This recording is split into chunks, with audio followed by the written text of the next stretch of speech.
Welcome to the Purpose Focused Advisor, a podcast for financial planners, advisors, and RIAs looking to get the most out of yourself and your business. Join Rob Brown and Phil Calandra as they walk you through a journey that will allow you to take action in your business and your life so you can be the best that you can possibly be. Now here are your hosts, Rob and Phil.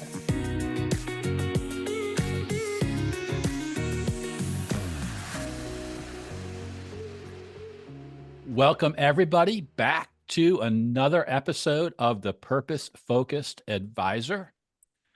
I'm Rob Brown, along with my partner and co-host, Phil Calandra. And today we have with us Eric Brotman, a very interesting financial advisor with a great story that I want to make sure that we dig into as we go through this episode today. So welcome aboard, Eric. Tell us a little bit about tell us a little bit about yourself. Well, without dating myself, I've been a financial advisor for 31 years, which is hard to believe. Happened almost overnight.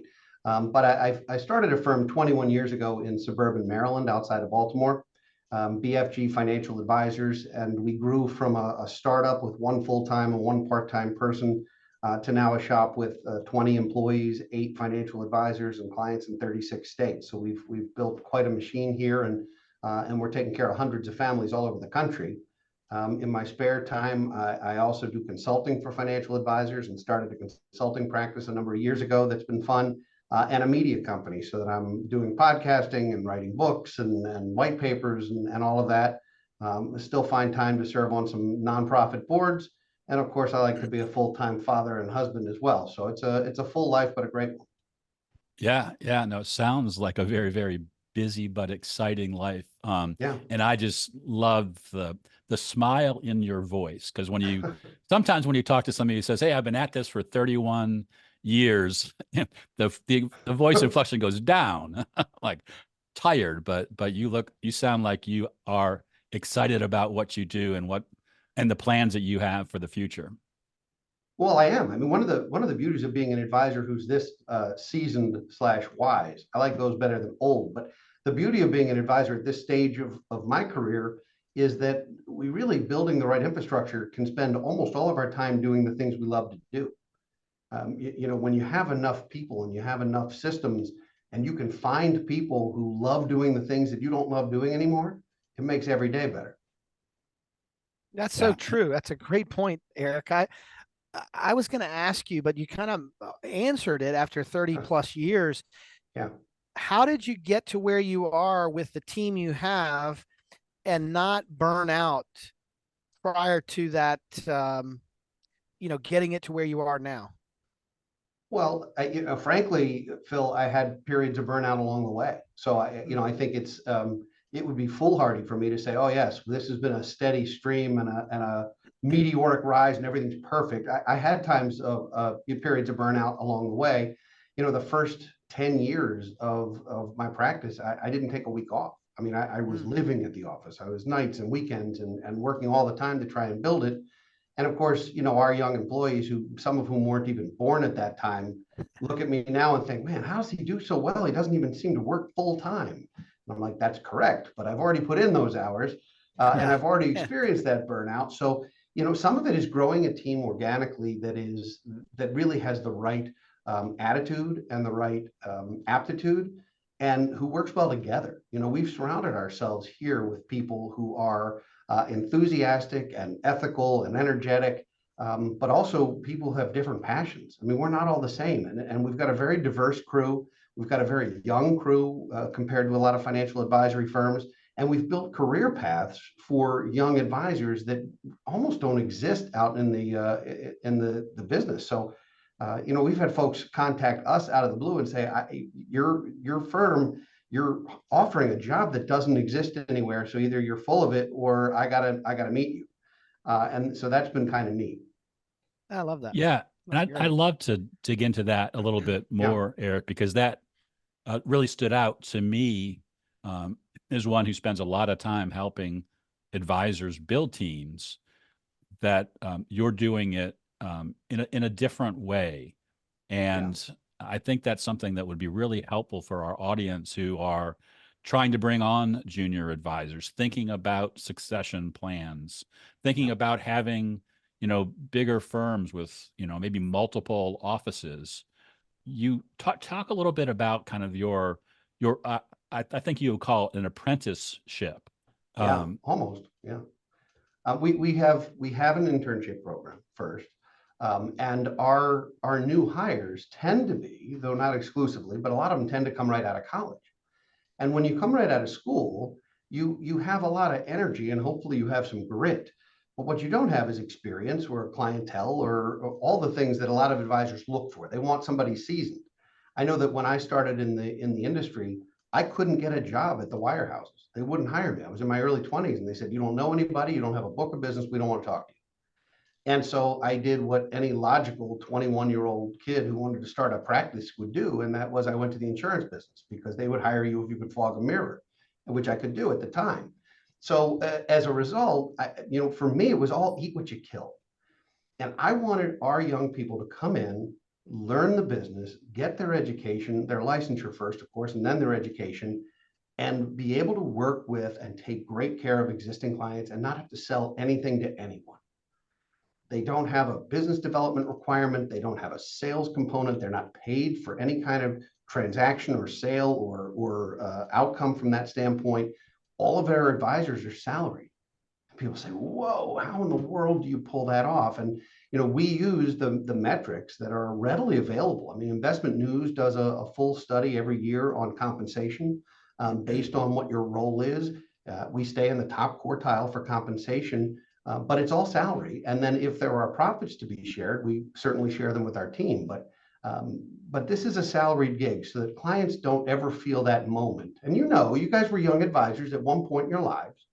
You know that a client smells your desperation like a dog smells fear. And if you need to get them to yes more than they need whatever you're doing, it's not a good way to start a relationship. It's not a healthy dynamic. So yeah, we hire folks right out of school and we tell them it's going to be 5 years before you're sitting in front of a client by yourself. And some people think, oh my gosh, I can't wait that long. I have to get in right away. But for the right person to say, okay, I'm going to come in, I'm going to get my licenses, I'm going to be in the investment operations department, I'm going to open accounts, I'm going to handle transactions, I'm going to learn the investment process, the insurance process, the planning process. I'm going to sit second chair with seasoned advisors and sit in meetings and help do the preparation, maybe help craft some of the recommendations, take all the meeting notes, do all the follow-up and meet some folks. It's an incredible job straight out of school. Frankly, I wish it had existed when I was 21 and looking for an opportunity. I'd learned so much more, so much better than sort of doing it the way I did. And so we've got folks here who've been with us 12 and 13 and 14 years who started as unpaid, in some cases, college interns, some of whom are now principals in the firm. So it's a proven track record, a proven career path. And now we have folks who say, okay, we see that you've done this. Now we want to join. I mean, it's always hard to be first. But I started selling equity in my practice when I was in my late 30s. People thought I was nuts. They said, why would you? It's like if you're a farmer and you farm for watermelons, you don't sell them. If you're selling them by the pound, you don't sell them until they're fully grown. Why would you do that? And what I realized was if I didn't do that, number one, I would be cutting off my own succession plan.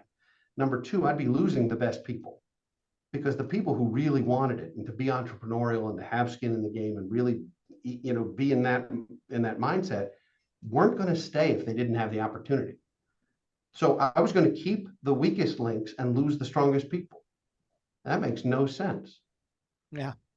So I can't tell you how many times I've heard other advisors say to me, why do you spend so much time and energy and money on your employees' education? Aren't you afraid they're going to leave? To which I say, it's certainly possible, but I'd rather educate them and have them leave than not educate them and have them stay. That's so good. Yeah. Yeah. No, it's right on. And so as I was listening to you talk about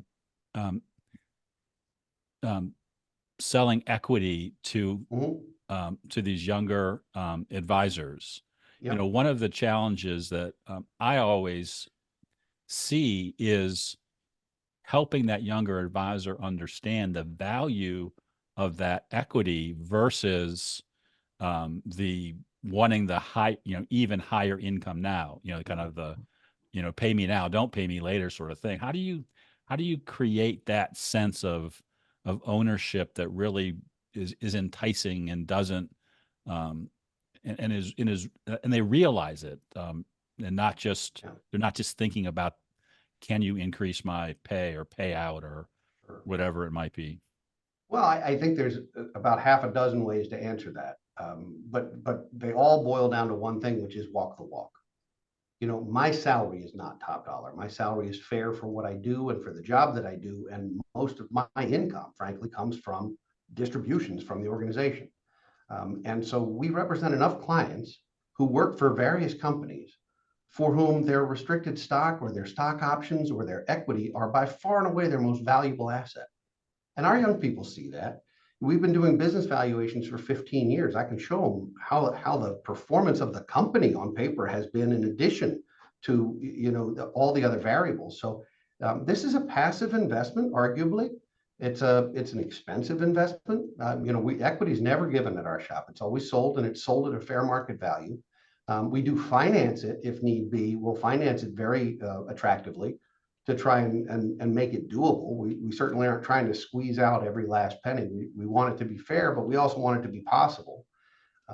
But I think so far, most of the folks who've been offered equity, and we have a whole sort of list of things that happen in their careers before that time comes, but most of the folks who've been offered equity have said yes, and the only ones who haven't have said, I wish I could, but right now is not a good time. I hope this opportunity continues to exist. And that might be because they've got 4 kids in private school. I mean, at the end of the day, you have to make your own decisions based on your own financial life. Just because an investment opportunity comes along doesn't mean it's the right time for you. Right. Yeah, that's great. Yeah. And I hope our listeners who are thinking about bringing on that junior partner, considering, do I hire the young person out of college, or do I go find somebody that, has a few years of experience and maybe some bad habits, but at least I don't have to pay them to learn the business, can pick something up from this, because there's a lot packed in what you just said. Well, what I would tell listeners is don't wait until you're 55 to start trying to identify a junior. It's too late.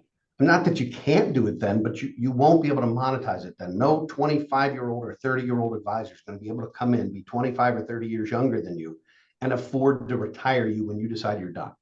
The math will not work. If you've built a nice business, the math won't work. You need to have folks who are 10 to 15 years your junior. And so, when I was 38 and I had somebody on board who was 23, that worked. If I was, right now I'm 52 years old. If I had no juniors at all and I brought a couple of 22-year-olds into the business, there would be zero shot that I'd be able to sell them the company. But we've got folks in their 20s and their 30s and their 40s, and it's a full spectrum of folks. And by doing this gradually, it's going to take at least 10 to buy me out, at least. And if they can each get a small piece of this, and we don't have to involve private equity, we don't have to involve a corporation who's going to come in and say, we want to see your balance sheet and your profit, your P&L every 4 minutes. To be harassed by a private equity partner, to me, is not worth it. I mean, to get top dollar in the business is very simple. I could sell to a private equity firm, I'd make a fortune, and all of our minor partners would get pummeled. They really would, because they'd either have to work for somebody they don't like or respect, or they'd have to sell their shares long before they've ripened, and they won't have a life-changing moment. Right. So what I am doing in every conceivable way is trying to take care of everyone here whose skin is in the game. And if I do that, and it doesn't require private equity, everyone here will not only benefit, but it will feather their nest for a generation.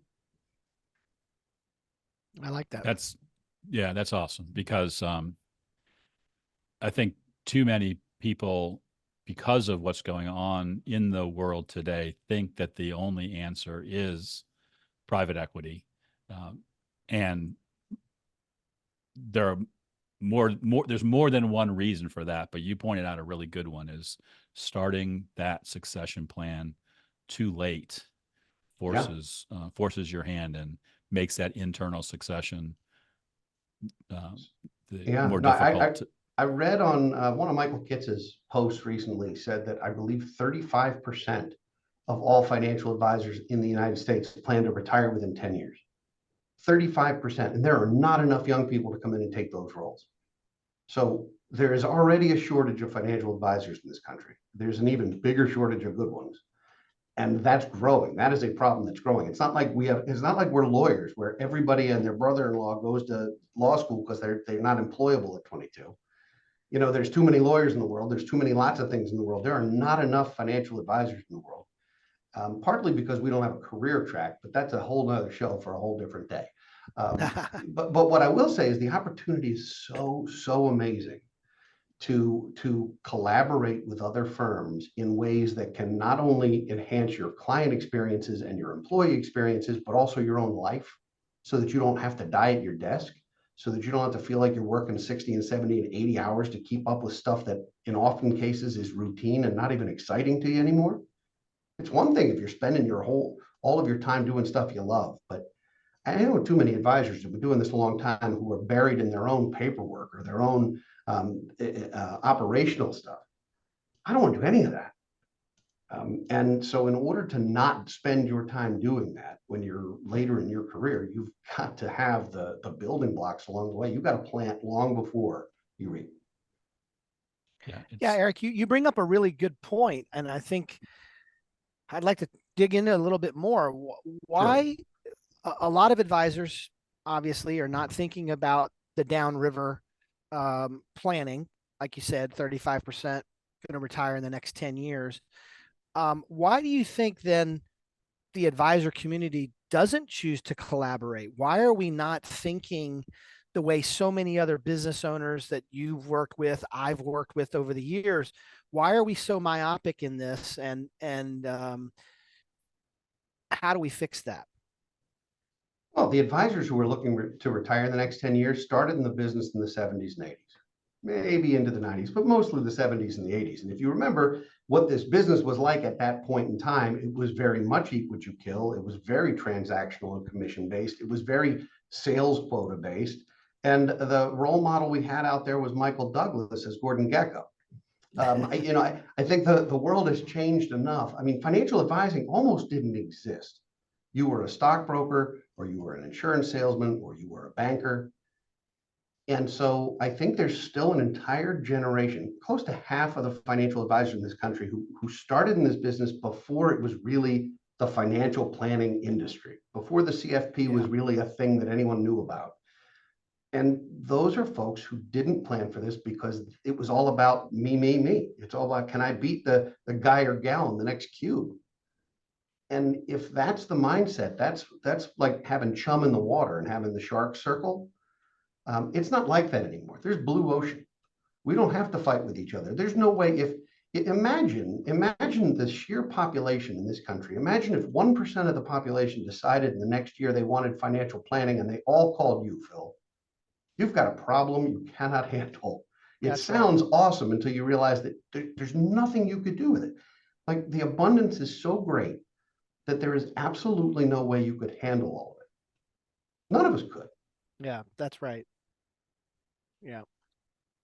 That's a great point. And, when I was listening to Phil's question and thinking about why that myopic feeling, I think some of it does come from, as you suggested, Eric, that ego that was derived by being the top producer. You were just trying to climb higher and higher in the ranks and do more and more business, and it was all about you, and you were competing against the other guys in your office or the other people in your firm. And then the you world could say changed. guys. They were all guys at the time. Yeah. And we're still something like 83% male, but it was like 99% at that point. Yeah. It's maybe even difficult for some of the younger advisors who may be listening to this to understand that there was a day where there wasn't a preference to do fee-based business and to do real financial planning. Well, do you remember what the front load was on mutual funds when they came out? Yeah, it was like 9%. Yeah, 8.5%, 9%. So you were literally making a massive commission for anything you did, anything. And so you didn't want to share that. And you'd win sales awards and get sent on fancy trips, and you were like the star in your office, and you'd put sales awards on your office wall. If I'm a client and I walk into somebody's office looking for objective advice and I see that they're the number one salesperson at anything, I'm ready to run. But that still exists today, right, Eric? I mean, in the insurance space, the annuity space, that model It does. still is propped up. And I think that's does. if I'll add a little bit to what you're saying, I think, Yeah. but there's a very big difference between financial planning and financial advisory. Financial advisors, to me, are a position of sales that's generated through Wall Street, banks, or insurance companies. Planning is the exact opposite of that. And to your point, if everybody decided that they wanted a financial plan instead of financial products, which is certainly what they don't want, Correct. you wouldn't have it. You would need 20 more advisors just to even keep up yourself, my office included. Oh yeah, no question.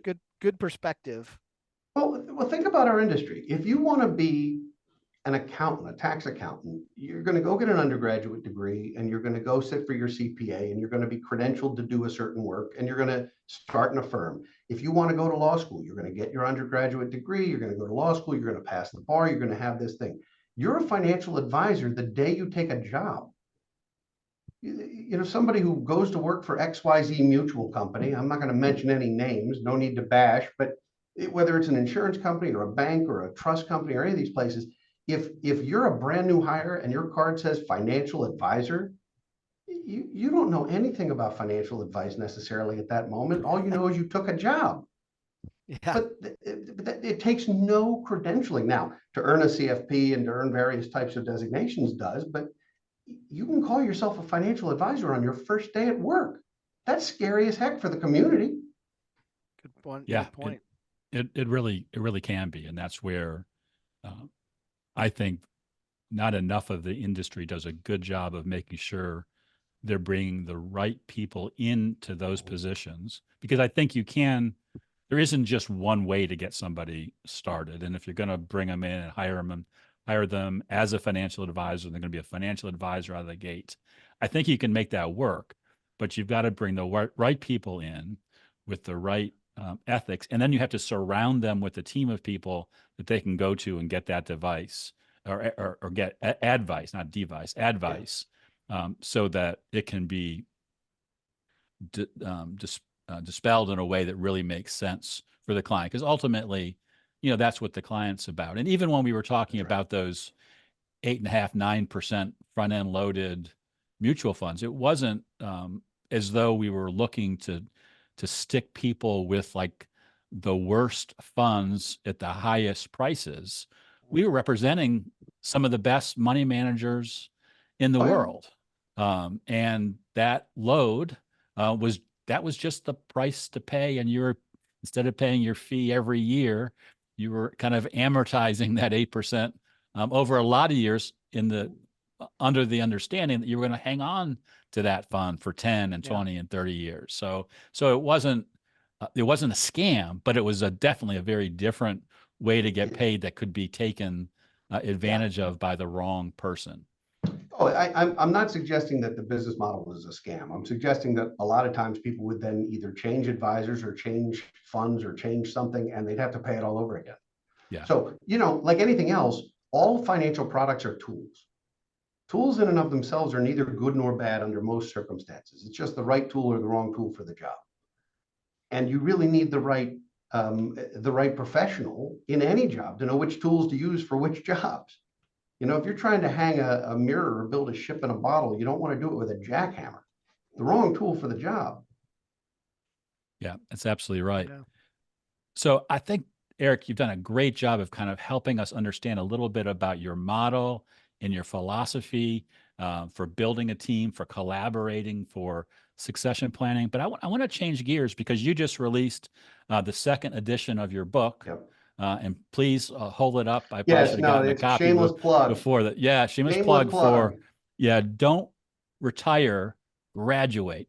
Talk to us Correct. about that. And maybe even relate that to the fact that you spoke about being, having this media business that is not just books, but podcasts and other things, why that's important and what inspired you to do it. I think there's a great lack of personal financial literacy and financial education in the world. It's not in schools in most places, and where it is in schools, it's not great. And there's lots of reasons for that. But young people don't learn these things. And if they learn finance at all or personal finance from watching their parents, they're probably learning what not to do in almost every household. So unfortunately, there's not a lot of tools that are objective in nature that can help teach you how to do a financial plan for yourself. So the book was written for two reasons. One, because it does create a roadmap to financial independence, and not with some magical formula, but with all the steps that people need to take in order to become financially independent. Whether they're 38 or 88 when they get there is largely up to inputs and some of it's luck, but most of it's behavior. But there is a path to it, and it's not an instant fix. It's not a magic pill. But the second reason was to redefine retirement, because I think we're doing ourselves a disservice by working our entire adult lives, or half our adult lives, with this idea that retirement is the end game.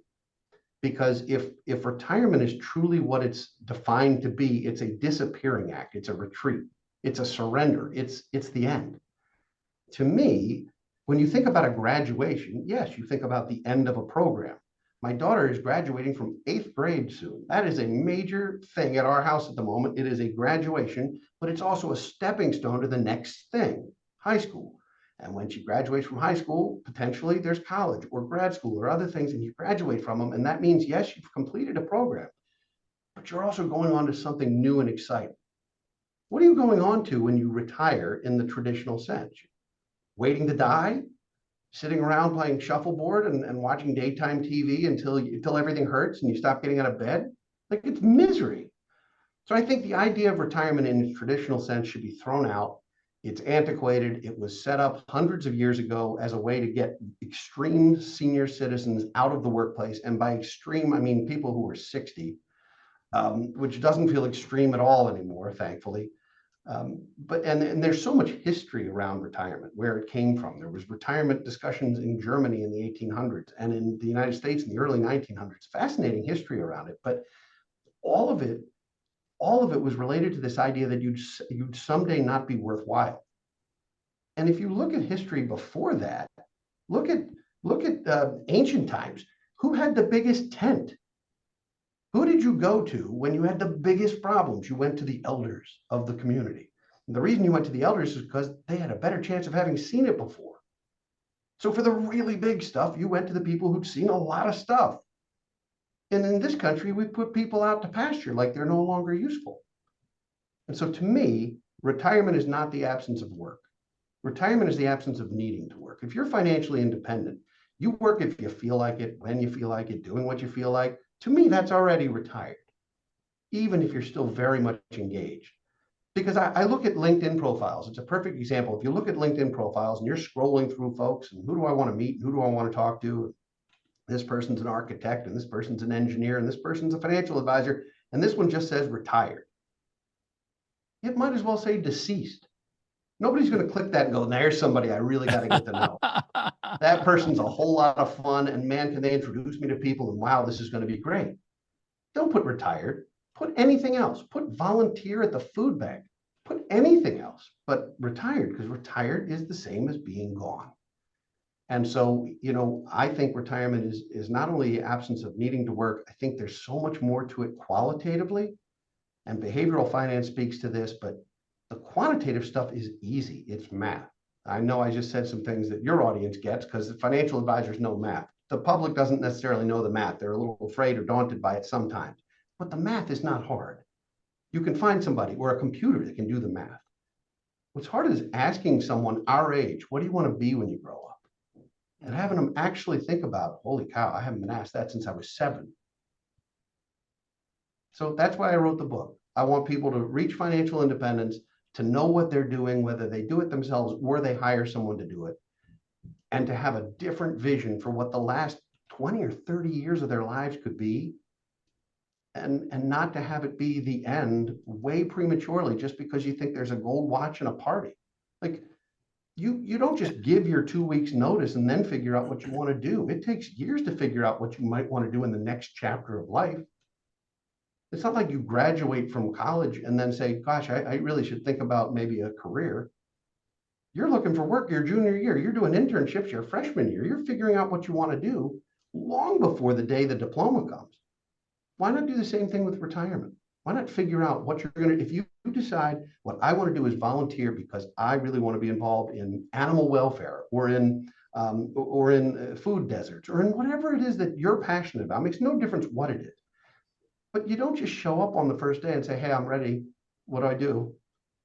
You build your network. You meet people. You serve on a committee. You join a board. You get engaged. You learn how you can best help so that when it's time to do that, you're as effective in your volunteer work or in your next career, whatever that looks like, as you were in your primary one. So that's why I wrote the book. Yeah. So I have a question, Eric. What Yeah.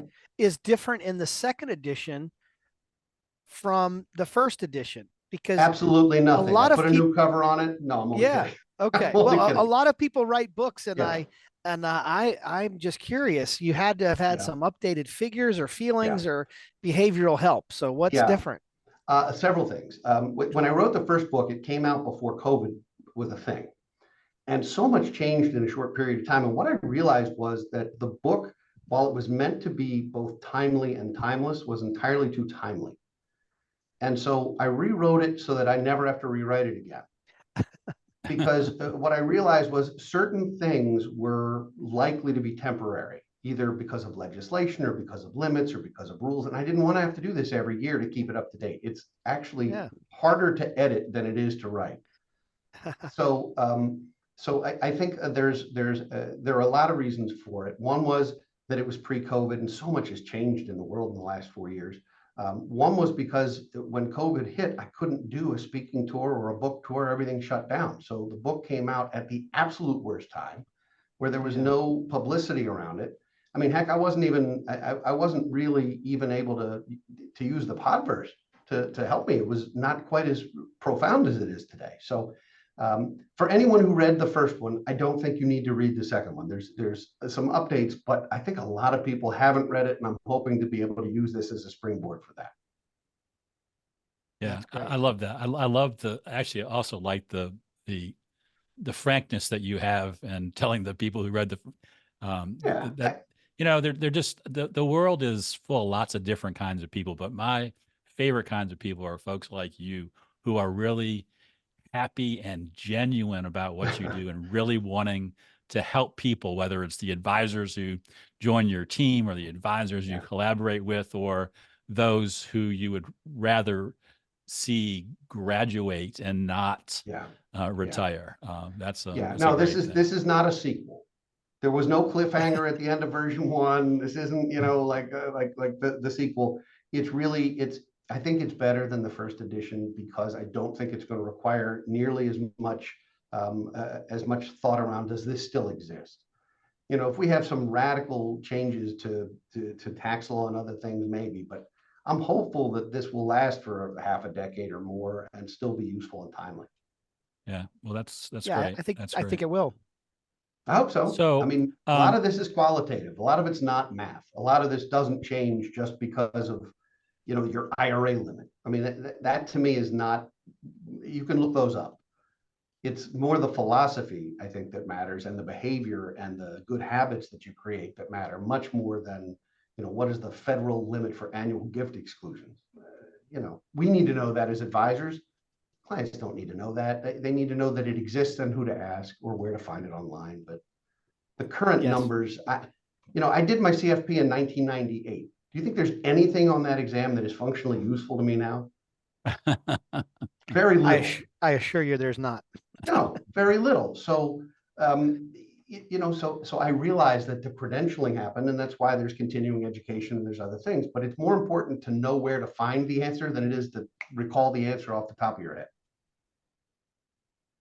That's great. And so I would encourage folks, and we'll be sure to put it into the show notes, how to get a copy of Don't Retire, Graduate, the second edition. Second edition, not a sequel.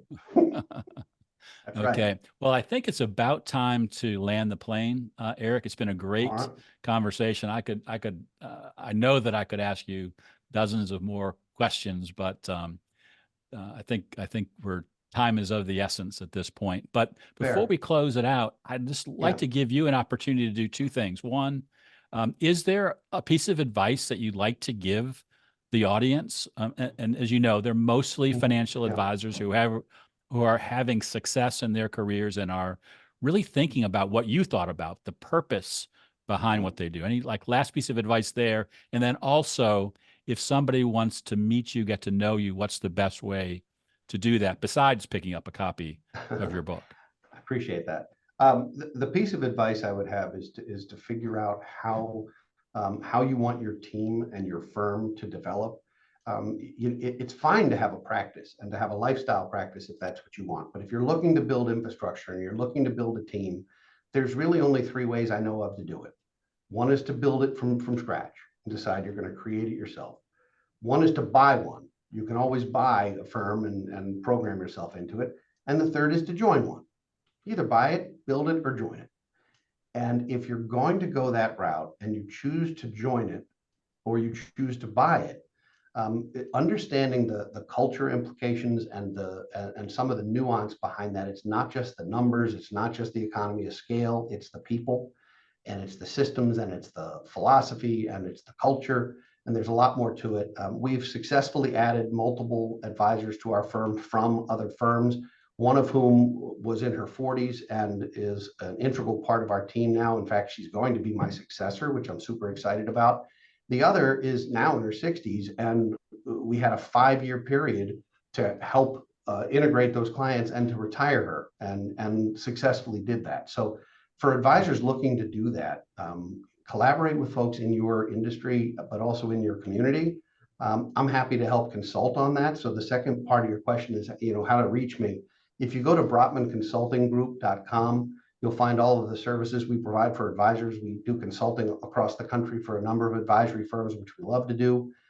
You can check out the book at brotmanmedia.com. And if you just want to know more about our firm, it's bfgfa.com, which stands for BFG Financial Advisors. Awesome. Well, Eric, I can tell you've been on a podcast before. You know how to bring it home. So really appreciate your being on the Purpose Focused Advisor with us, because I can see the purpose in how you've really brought things together, and it really stands out. So Phil, I don't know if you have any last thoughts or questions before we sign off. No, like you, I think we could probably continue this on for another day or so. But Eric, it was a pleasure to meet you. If there's anything I can do for you, please reach out. But I think that people that are listening to this podcast are going to get a lot of great wisdom, experience, and information from what you shared with us. So it was a pleasure. No, thank you. It's been great being with you guys, and I wish you great success in your careers and with the podcast. And if you ever decide you want to have me back, we'll talk. Yeah. Sounds great. Sounds like a good opportunity. So with that, as always, we want to tell our audience two things. One, we'll see you next week. And number two, as always, we are rooting for your success. Take care, everybody.